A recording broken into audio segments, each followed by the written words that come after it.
সাগরুণী হত্যা, তারও বিচার এখনো হয়নি। সেই মেঘ বড় হয়েছে কিন্তু বাবা মা ডাকতে পারে না। ইলিয়াস আলী গুম হয়েছে, ইলিয়াস আলীর ছেলে ব্যারিস্টার হয়েছে কিন্তু সেও জানে না তার বাবা মৃত না জীবিত। আকবরকে ধরে আনার পরে তাকে কিসের ইঙ্গিতে, কার প্ররোচনায়, কিসের প্রলোভনে এটা হয়েছে? এই সরকার যদি বিচার না করতে পারে আর কোন সরকারের কাছে আমরা বিচার আশা করতে পারি না। আসসালামু আলাইকুম। আসলে এটা খুবই দুঃখজনক যে আজকে যে রায়হান হত্যার মামলার একজন এত নির্মমভাবে একটা হত্যাকারী যে তাকে এইভাবে জামিন দেওয়া হলো। আমি মনে করি সবাই এখানে মনে করেন এখানে অনেক কোটি কোটি টাকার খেলা। এইটা আসলে সঠিক একটা ইনভেস্টিগেশনের দরকার। যে বা যারা এই বিচারের সাথে ছিল ঘুষের বাণিজ্যে যে বা যারা সম্পৃক্ত ছিল তাদের সবাইকে চিহ্নিত করে ওদেরকে বিচারের আওতায় নিয়ে আসতে হবে। বাংলাদেশ বিচার বিভাগ আজকে কোন অবস্থায় পৌঁছে গেছে এইটাই একটা দৃষ্টান্ত। আমি মনে করি এইটার একটা সুষ্ঠু ইনভেস্টিগেশনের দরকার এবং ইনভেস্টিগেশনের মাধ্যমে যে বা যারা দোষী তাদেরকে বিচারের আওতায় নিয়ে আসা উচিত। আমি মনে করি রায়হানের খুনিকে অতি সত্বর গ্রেফতার করা হবে এবং তাকে বিচারের আওতায় নিয়ে আসা হবে। ধন্যবাদ আপনাদের সবাইকে। সবাইকে অনেক ধন্যবাদ যে আজকের এই সময়ের দাবিতে বাবা তার পরিবার ভাই হারিয়েছে, ছেলে হারিয়েছে, ছোট বাচ্চাটা বাবা হারিয়েছে। এটা বড় কথা নয়। একটি রুবা বা একটি রায়হান কামছে না।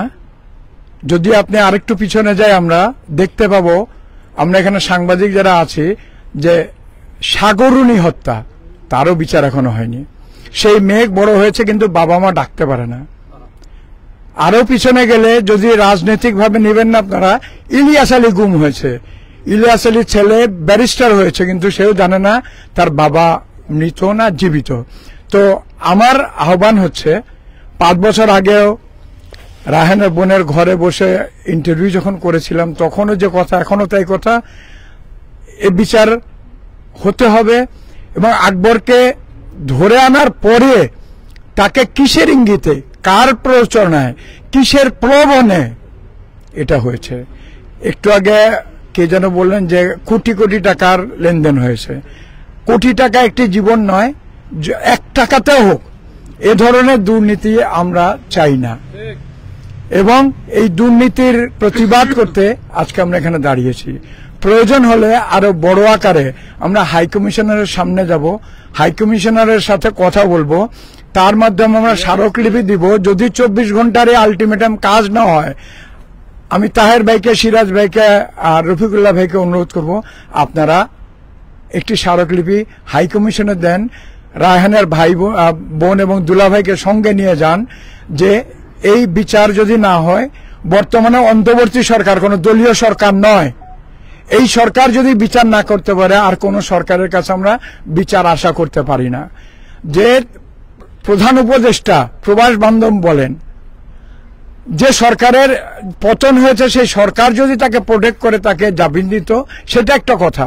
সেখান থেকে যখন হয়নি, বর্তমানে কিসের প্রলোভনে, এটাকে উদ্ধার করা আগে আকবরের গ্রেপ্তার বড় নয়, যে এখনো যে প্রবাদ যে কোটি কোটি টাকার লেনদেন হচ্ছে, 16 বছরে যেটা হয়েছিল তার থেকে বেশি হচ্ছে, সেই জিনিসটা বার করার প্রবাসীদের দায়িত্ব। কারণ আমরা রেমিটেন্স পাঠাই, আমাদের রেমিটেন্সে সচল থাকে দেশের অর্থনীতি।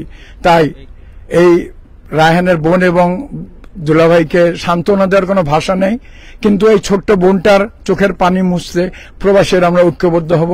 ভালো থাকবেন, সবসময় থাকবে। এবং আমি সাংবাদিক হিসেবে আজকে এখানে এসেছি, আরেকটি আমার পরিচয়, আমি একজন কমিটির নেতা এবং প্রবাসী কল্যাণ পরিষদের আমি সাধারণ সম্পাদক হিসেবে আমাদের এই দায়িত্ব এই রায়হানের বোনের পরিবারের সাথে, রায়হানের পরিবারের সাথে আমরা থাকবো, আছি।